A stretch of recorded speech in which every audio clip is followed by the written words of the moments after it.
The head of the FBI admits he sees no end in sight for the Tri-State's heroin epidemic. Director James Comey was in town today to meet with law enforcement leaders, and he tells our Scott Wegner to expect another tidal wave of misery from Mexico.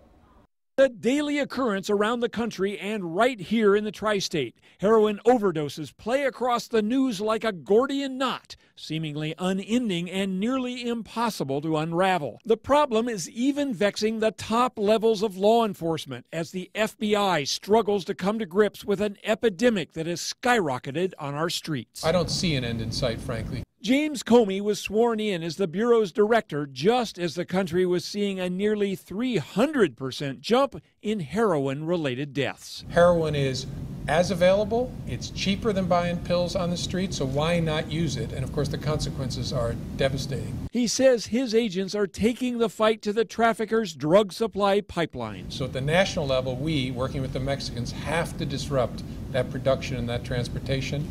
That's a big part of what the FBI does. He adds the Tri-State strategy of sharing the burden with other stakeholders is a move in the right direction. Obviously, there's a big part of this that is beyond the Bureau, that is education and treatment.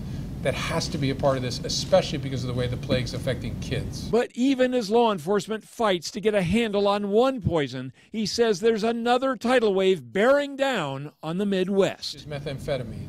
The Mexican traffickers are manufacturing, again, in Mexico, huge amounts of highly pure meth, and they're looking to gain market share as well and have that sweep. It started west, have that sweep the entire United States. Scott Wegner, 9 on your side, Sycamore Township.